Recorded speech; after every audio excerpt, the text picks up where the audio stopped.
Have you told your friends that you see ghosts? Oh, absolutely not.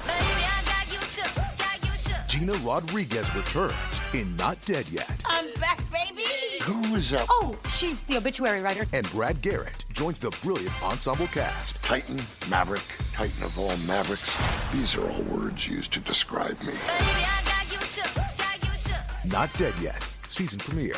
Tonight, 8:30, 7:30 Central on ABC. And stream on Hulu.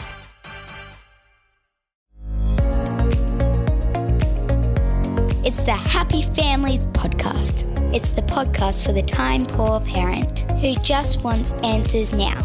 You can email your parenting questions to podcasts, that's podcasts with an S, at happyfamilies.com.au. That's podcasts at happyfamilies.com.au. G'day, this is Dr. Justin Coulson. I'm here with Kylie, my wife, mum to our 6 kids.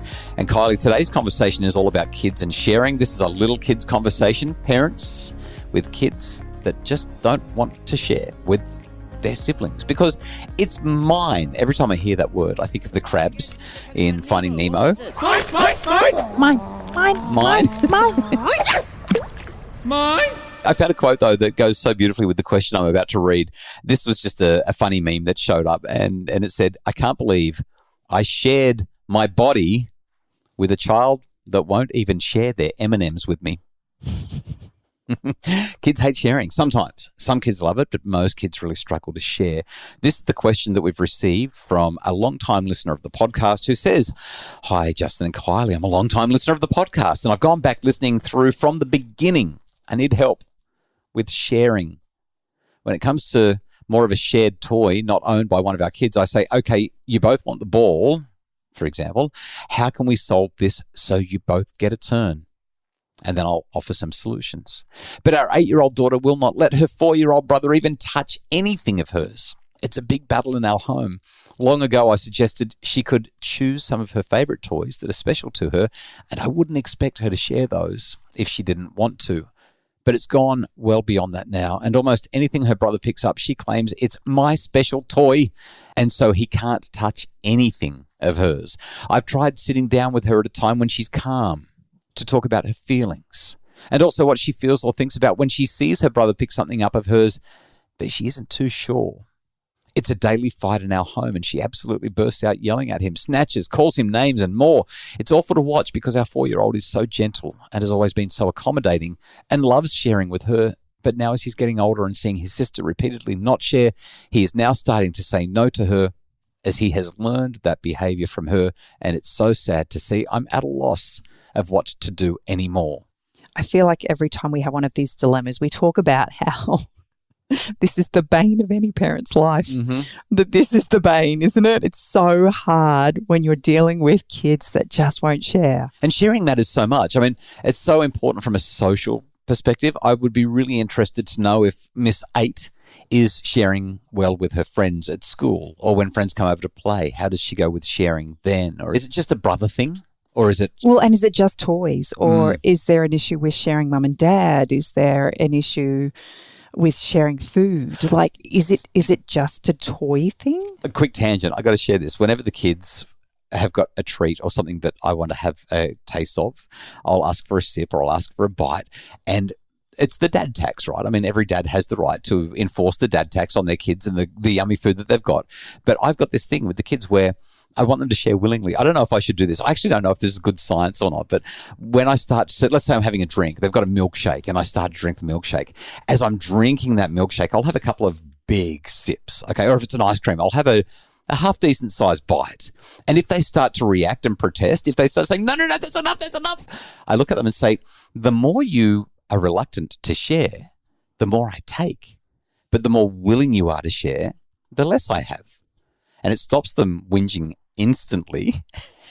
And it also serves the wonderful dual purpose of I get to have as much as I want in peace, but I give it back to them and say, because you didn't whinge so much, I didn't have too much. You're a classic. Isn't that good? You're so funny. I think that we should teach the 4-year-old in this family to do that. I'm not sure that's going to get us where we need to go. But I want to emphasize, it's so important from a pro-social point of view. Kids learn cooperation through sharing. They learn how to negotiate. They learn about fairness. And we all know that kids' fairness antenna are, well, they're right up all the time, right? They really notice what's fair and what's not.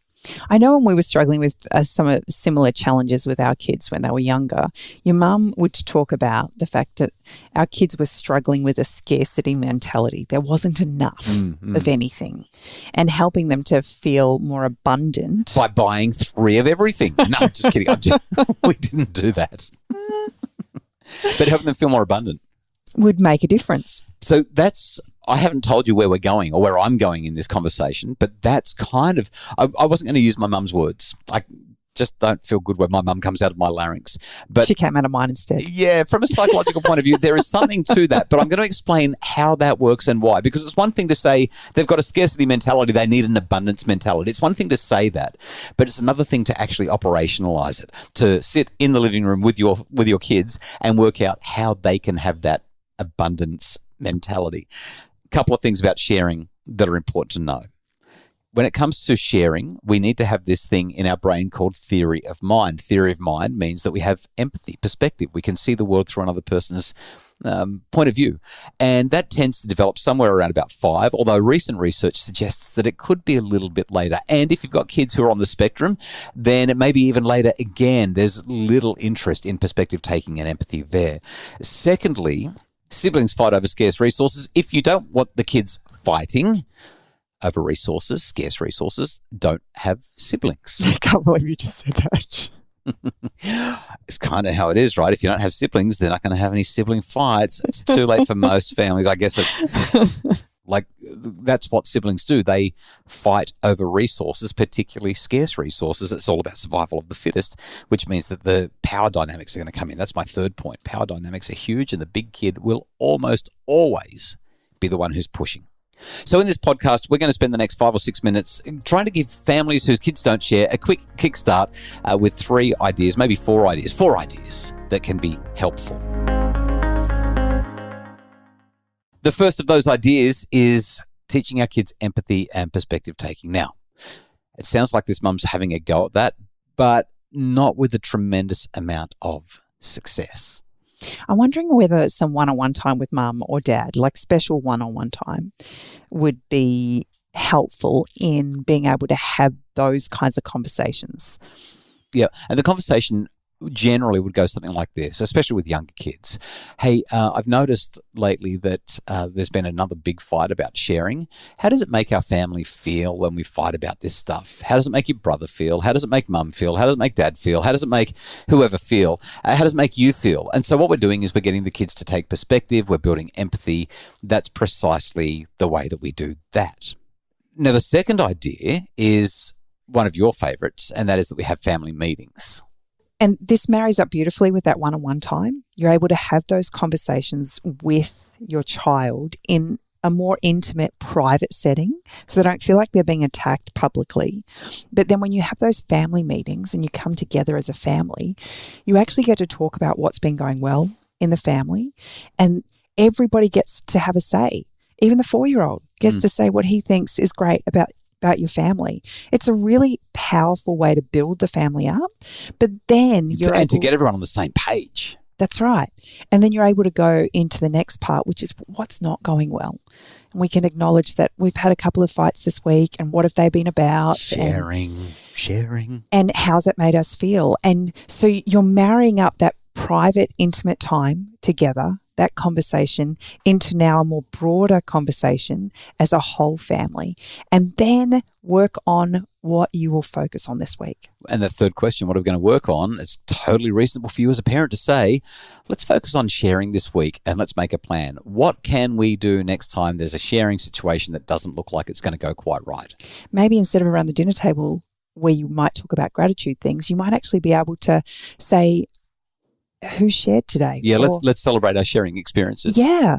So that's a really nice transition into the third thing that I was going to share. I can't believe that I said that.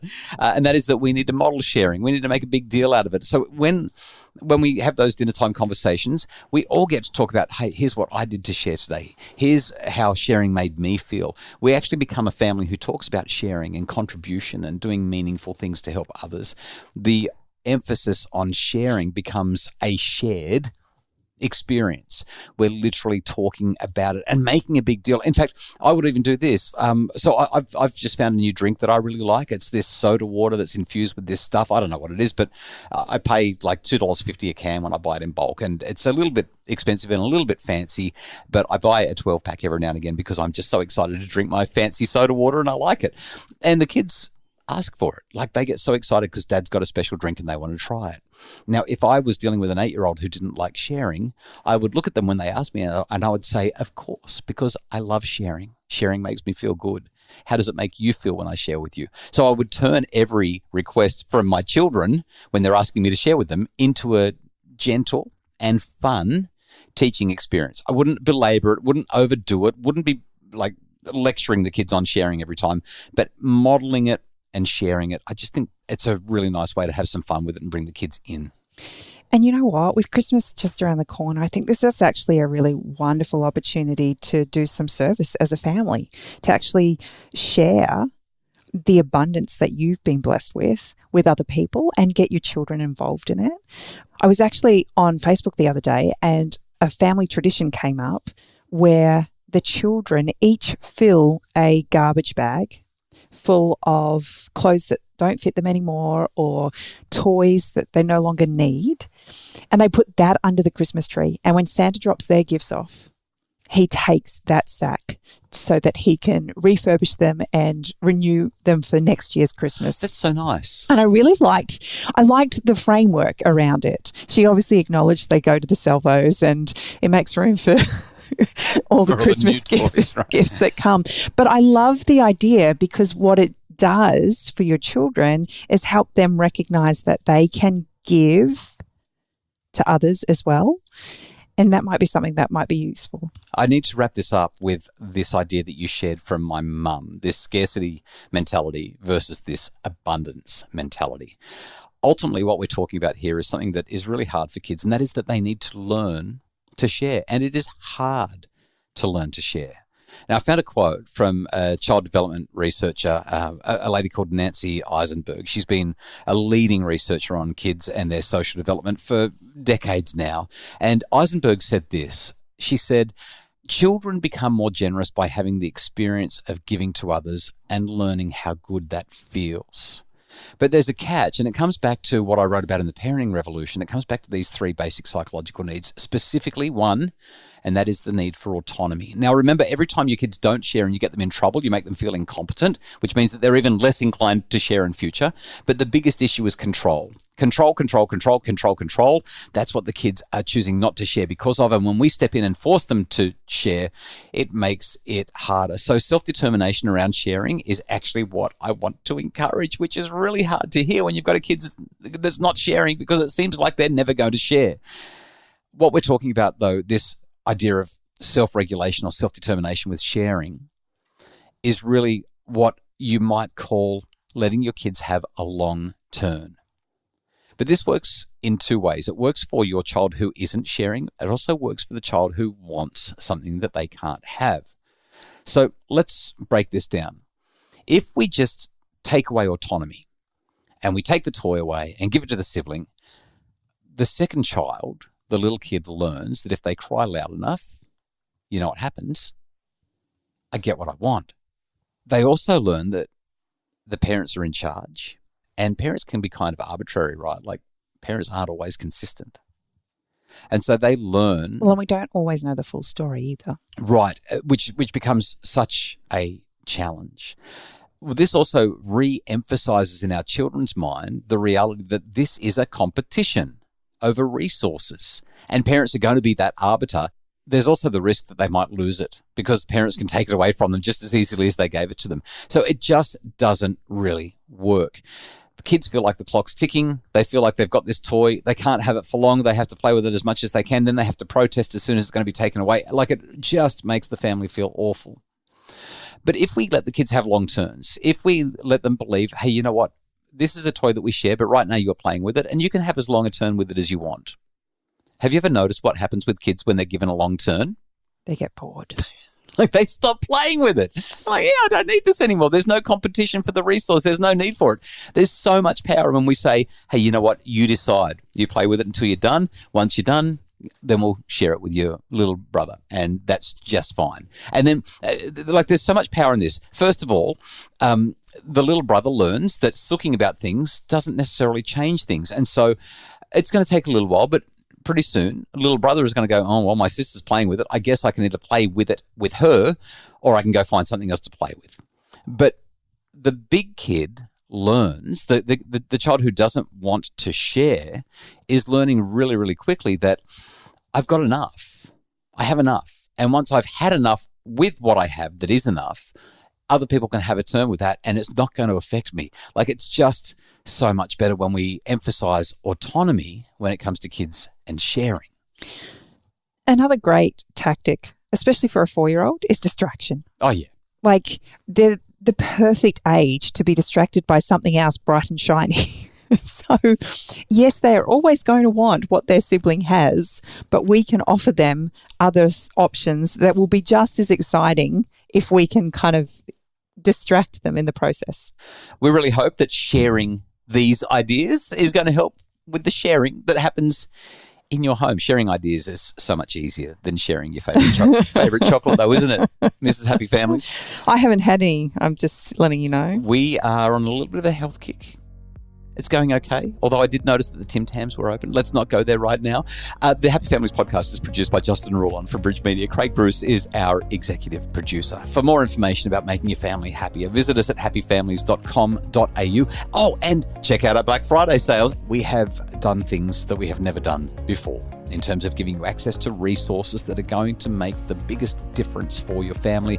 Make sure you visit us, happyfamilies.com.au, our Facebook page, Dr. Justin Coulson's Happy Families. Subscribe to our newsletter so you don't miss out on anything. And we will be back tomorrow on the Happy Families podcast.